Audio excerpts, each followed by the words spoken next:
Hay una investigación que se desarrolló con más de 300 voluntarios que recibieron atención las personas que han recibido la primera dosis de Sputnik 5 y completaron su esquema con la vacuna Moderna. Hay una investigación muy valiosa que quiero compartir con todos ustedes y por eso tengo en línea a Ana Laura Cavatorta, que es docente en virología e investigadora del CONICET. Ana Laura, ¿cómo le va? Sebastián Shapiro la saluda aquí en Duplex, en LU2 de Bahía Blanca. Gracias por atenderme. Buenas tardes, Sebastián. ¿Todo bien? Un gusto. Todo Gracias bien. por esperar en línea. Ana Laura, vamos a contar a la gente este estudio tan importante que se desarrolló. ¿En cuántos voluntarios? 303, exactamente, como usted bien dijo, más de 300. Teníamos una población de casi el 70% que correspondían a adultos mayores a 60 años y el resto eran menores a 60 años, pero en la franja de 50 y 60 años, así que, digamos, considerados a adultos mayores. Y estos voluntarios que voluntariamente y con mucha gentileza decidieron participar de nuestro estudio habían recibido una primera dosis de Sputnik y ya habían transcurrido casi 3 meses desde la aplicación de esta primera dosis y estaban a la espera de que le pudieran aplicar la segunda dosis de Sputnik, y recuerdan ustedes que hubo bastantes dificultades para conseguirla. Y entonces comenzaron a pensar estas estrategias de combinación de vacunas y justamente esta cohorte entonces recibió una vacuna de otra plataforma que es la vacuna de Moderna, que corresponde a una vacuna de ARN mensajero. Así que ese fue el estudio que pudimos hacer y pudimos analizar los anticuerpos que se generaron tras esta combinación. ¿Y cuál fue el resultado?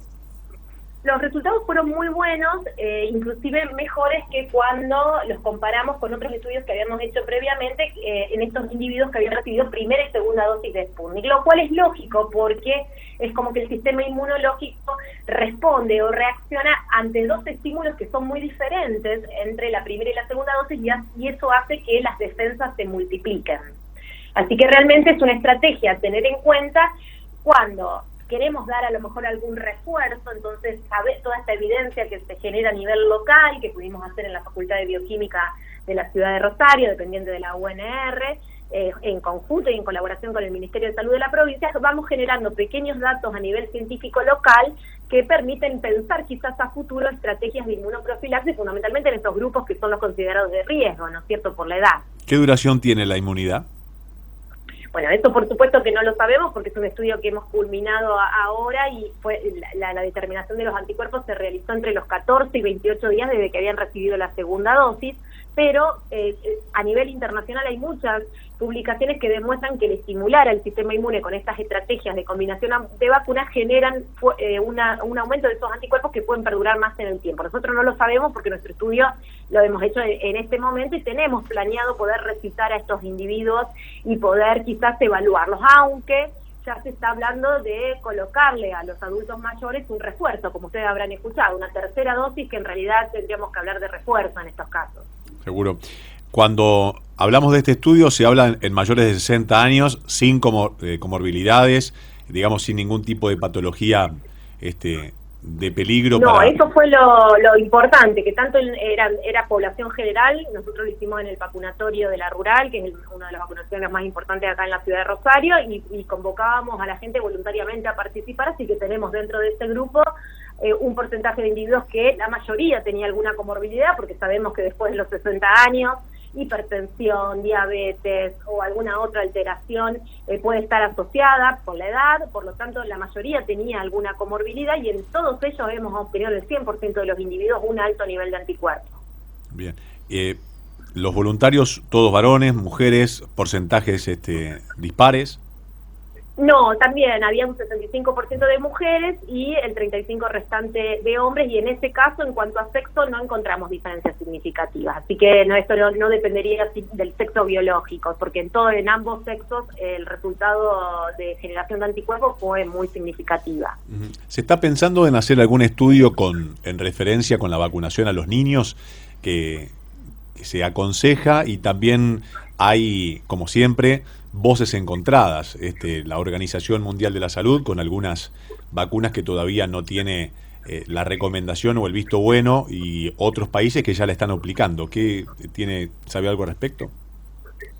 Sí, con respecto a, digamos, nosotros no estamos llevando adelante ningún estudio. Los estudios en pediatría son siempre mucho más complejos porque no necesitamos de comités de éticas mucho más estrictos y además hay que convencer. Fíjense que en este estudio nosotros hicimos 2 extracciones de sangre a los voluntarios.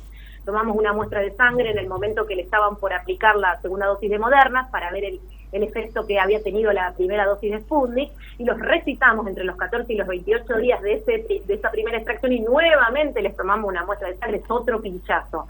Así que imagínense que hacer este tipo de estudios con chicos, con niños y sanos, digamos, que no tienen por qué estar evaluando, la verdad que es mucho más complejo. Nosotros no lo tenemos dentro de nuestra programación de investigaciones. Sí, para adultos estamos evaluando otras combinaciones de vacunas también.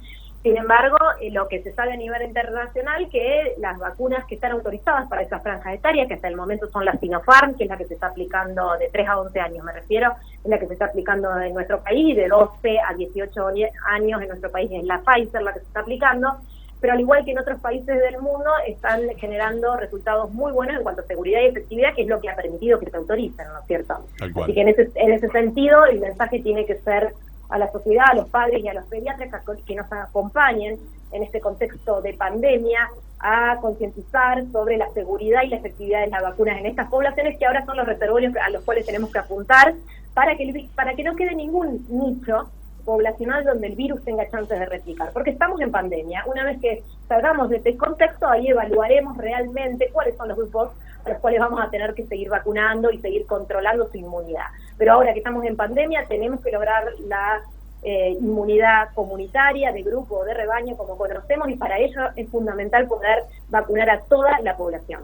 Uno mira Argentina y también me voy a centrar en Bahía Blanca, donde tenemos números muy alentadores en cuanto a el número de casos, y la verdad que está muy bien Bahía Blanca y varios distritos también.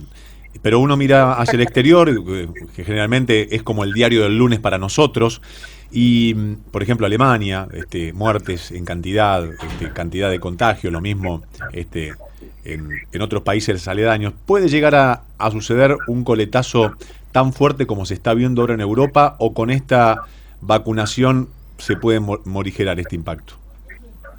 La verdad que no, como usted sabe, los científicos nunca vamos a poder hacer futurología, ¿no es cierto? Lo que sí podemos decir claramente que las vacunas son muy efectivas, porque como usted bien dijo, la situación de Bahía Blanca la estamos replicando en un montón de otras regiones, no solo del país, sino del mundo, donde cuando el porcentaje de vacunados es alto, no hay, prácticamente no hay casos. Nosotros en Rosario hace 18 días que no tenemos casos de muertes por COVID, por ejemplo, y a nivel mundial está pasando lo mismo.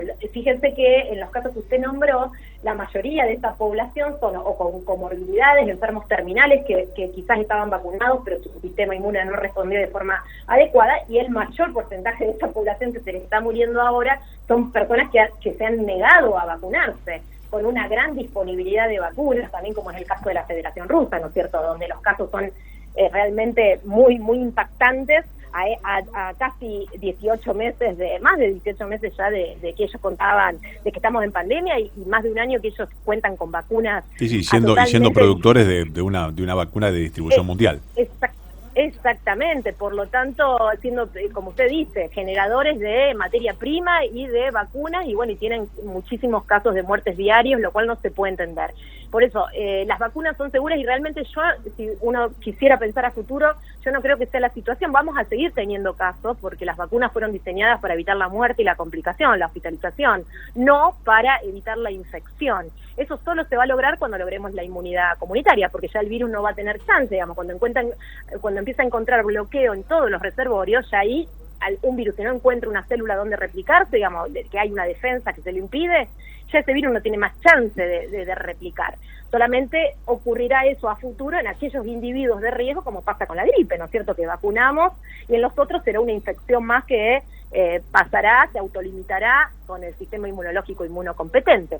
Por lo tanto, yo no veo esa situación tan grave, porque tenemos una alta adherencia, por suerte, en nuestro país en cuanto a la vacunación. Sí vamos a seguir teniendo casos, la pandemia no terminó, y es por ello que tenemos que también hacer hincapié en las medidas, ¿no es cierto?, de prevención fundamentales, como por ejemplo la ventilación, ¿no es cierto? No puede haber más un lugar que no tenga ventilación cruzada, donde se pueda realmente eliminar la posibilidad de que el virus se acumule en ese ambiente y por supuesto colocarse el barbijo en los interiores. Eso tiene que seguir siendo una medida fundamentalmente en los colegios donde todavía esa población no está totalmente vacunada, para seguir manteniendo, digamos, esta cuasi normalidad, que igualmente hay que aclarar que la pandemia continúa. Tal cual. Ana Laura, gracias por atenderme, por estos conceptos y hasta el próximo contacto. Por favor, un gusto, hasta luego. Buenas La docente y viróloga Ana Laura Cavatorta, docente e investigadora del CONICET, hablando sobre la combinación de vacunas que ha triplicado los anticuerpos en mayores de 60 años.